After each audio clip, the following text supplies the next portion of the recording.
All right, so today I'm reviewing the Ampligame deck. So it's like the stream deck by Fifine the D6. The cool thing, its gimmick, it has RGB control, like lights on the side of it, so it looks a little sleek, I guess. Really, all it comes with is a cord, the stream deck, and instructions. So the instructions are pretty good. Kind of tells you how to get it set up and everything. It's not the most complicated thing in the world. It does have some software you do have to download. I'll show you how to get through that. And then kind of how to set up some things on the back and key codes and everything. So yeah, pretty much it. I'll show you. This is what the stream deck looks like. I have a little screensaver on it, and it looks like this. It has a cord you plug in. It's not wireless. There's a button right here that controls the RGB light cycles of different colors, and then has a USB to USB-A plug-in. And that is about it as far as it goes. So let's go ahead and actually jump to that computer and go see how it actually looks and how you would use the application and set everything up.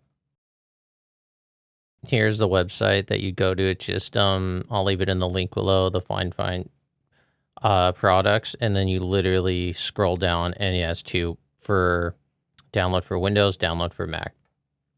Pretty simple. It'll ask to give you some permissions to download it. And then, yeah, let's go ahead and get started and actually see what it looks like when you turn on your computer and everything. But yeah, that's pretty simple. There's no other really complicated things you got to do.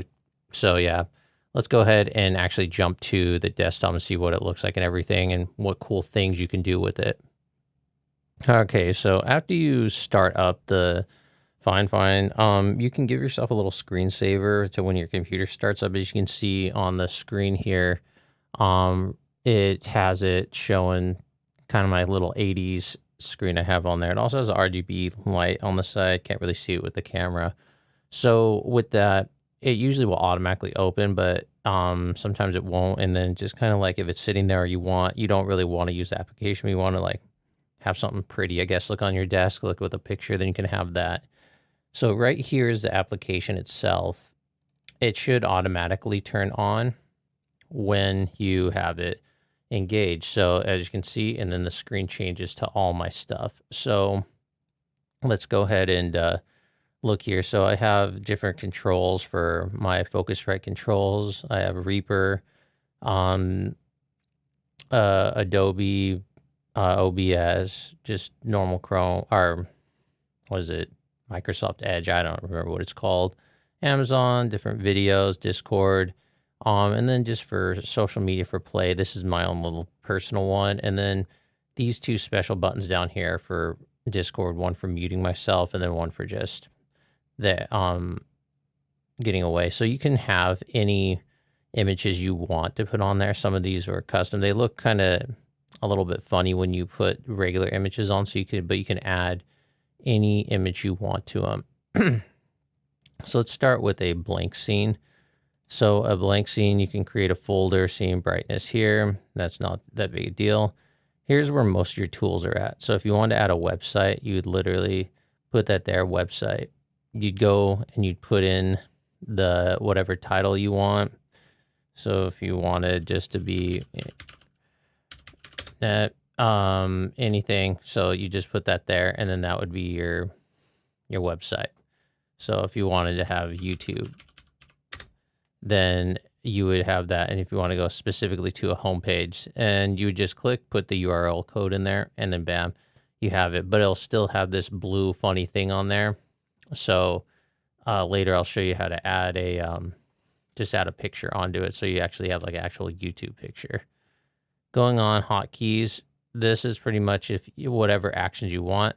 You press this one and it will do actions for you. So this is really handy in either OBS, but they have their own little OBS thing for Adobe, for any sort of application that uses a bunch of shortcuts. This can basically, you can have it all assigned here to one button and then have a picture, so it's easy to remember, so you don't have to remember You know, it's not like the old school fighting games where you have a million different controls to remember to do one thing. So literally, if you wanted to have it, I click it, then I'll do like Control X through, and it can do 3 at once.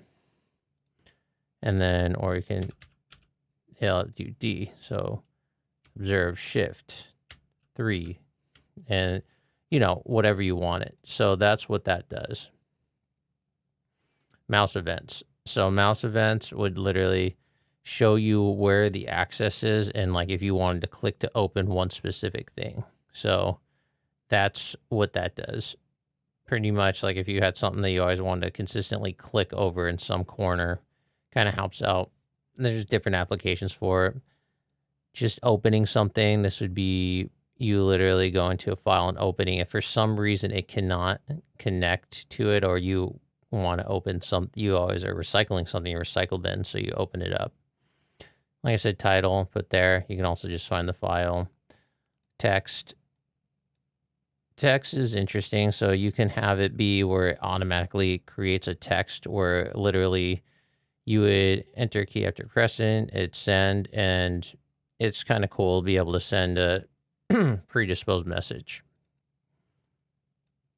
And we got passwords. So creating passwords, title, just a quick way to, I guess, enter in a password somewhere. This is kind of not that big a deal because, I mean, most of our things save passwords unless you're that much of a paranoid parrot to where you need it, then you can put them all in here. Play. So this is social media play. You got previous, play and pause, next, and stop. You also have a mute and yeah. So that is pretty much it. Mute, increase volume, decrease volume. You know, pretty cool. So for all that one, if you're especially for playing music. So yeah, that's pretty much all the basic ones. For audio, yes, stop and play, same sort of thing. Operation flow. You can have different items go to different locations. This can be somewhat useful, especially if you want. I mean, I don't use it very much.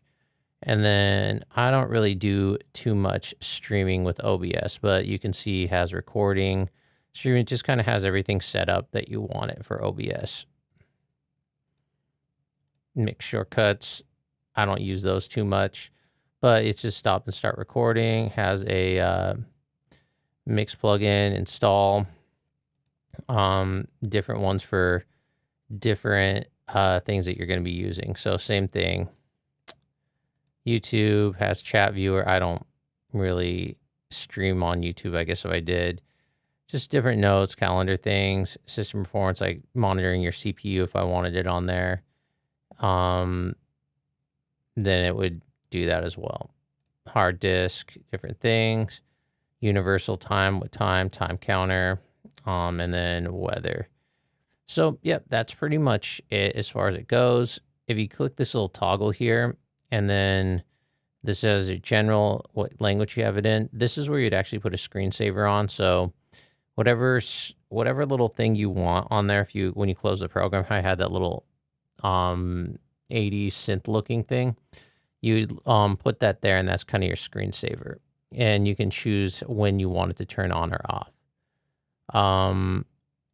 So I just have it never. And then these are different scenes you have. So yeah, that's basically it. Like I said, this is my default one. Just does me well for what I need. But yeah, it's pretty much it. So I guess why I review music. So why is this super handy? You can see this one here that says Reaper.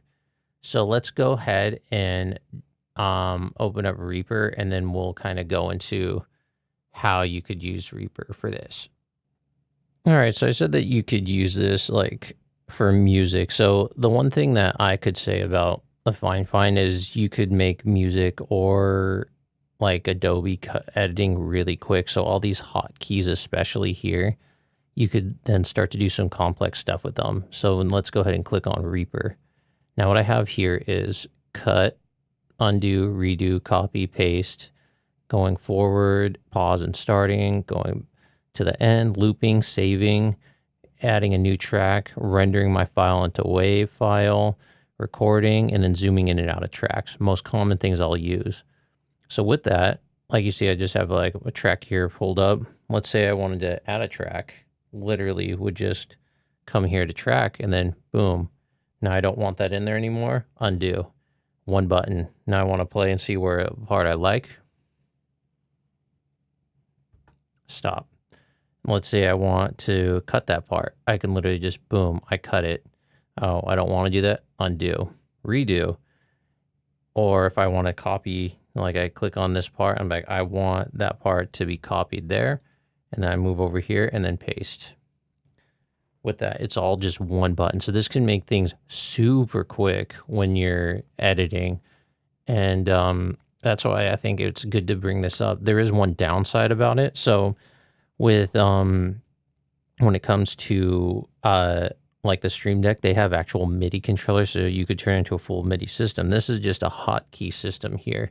So you can use it, like I say, for all the stuff for editing and that. Like I said, it still makes things very quick, don't get me wrong, but the problem is then there is some setbacks with it. But like zooming in and out, like I use this all the time to zoom in and out of tracks to do these micro cuts. So I'd be like, okay, right there is where I need. So if I hear some part of it,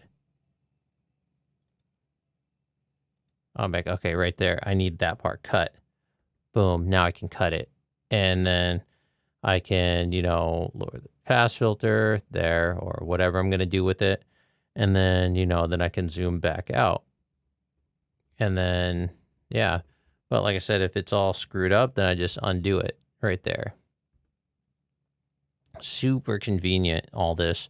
So I think that when it comes to using this for as like a editing tool for your DAW or for video editing, like super handy, especially music production. Like I'm going to use this all the time for when I'm making music, just to be extra quick on doing that, because you can do all this in the DAW, but like you go up here and then it'll tell you all the tricks, like, oh, how to split, it's Control Z, how to redo, it's Control Shift Z, but then takes a lot of effort to be able to remember all that stuff. So yeah, it's just a quick way. So let's go ahead and go back to main camera, and then we'll go through my final thoughts on it.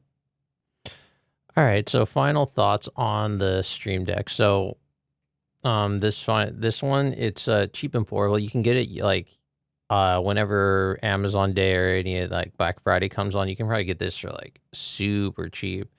And it's just a good little Stream Deck to both edit music or just use everyday use for OBS if you wanted that. Any of the Stream Decks can do the same thing. So it's like, they'll all do the same thing. The Elgato one does have an edge over it because it can be a MIDI controller, and you can do a lot of very complex stuff with MIDI inside a DAW, that like what I was using with Reaper. So they do have that. Fifine could add it in the future as a MIDI controller. If they do, then there'd literally be no reason why you'd want to get an Elgato Stream Deck, because they're a lot more expensive and this one's cheaper and it does what it needs to do. A lot of these things you can get like hotkey ones for like super, super cheap for like, $20. It's literally just like a keypad that literally holds it. But this is convenient because it has pictures, and it's easy to remember them because you put the pictures on there, and you can put any picture you want of anything on there. You literally just do a quick Google search, what your picture you like, literally drag and drop on the thing, and then literally just put it on there. And how you add photos is literally you select whatever button you want, and then it literally is selecting the folder. So that would be super easy. And where you download it, if you go to the bottom of there, it has all the videos for any tutorials that I missed. But I was just doing a quick review of this thing. I think that I'll be using this a lot. I've always wanted one, and I realized how great application you can use this in for music production. This is going to save me a ton of time on editing my stuff. So would I suggest it? Yeah, I really would. If you want the MIDI capability, though, then I'd probably go with Elgato Stream Deck. If you are just looking for OBS stuff or you're looking for just simple hotkeys, yeah, this is a steal. It's a lot cheaper. It's one of the cheaper ones out on the market and probably gonna last you a while. I've never used another Stream Deck, so I don't know if the button feels are better. I mean, it feels fine. It's just you press a button. And if you like the RGB lights, then yeah, I guess it has that going for it too. So yeah, all in all, it's a great product. Let me know what you think, and let me know if you would use this for like music production at all, or you never even thought about using it for that. I think it's a great application, strictly for cut and pasting, like super quick for editing things. Like I was using this the other day. I was like, it was legitimately made me at least 35% at the low end faster. Really, I probably was double quick at editing songs just using this. So yeah, that's the review. If you guys have any question or anything, let me know and I'll be happy to help.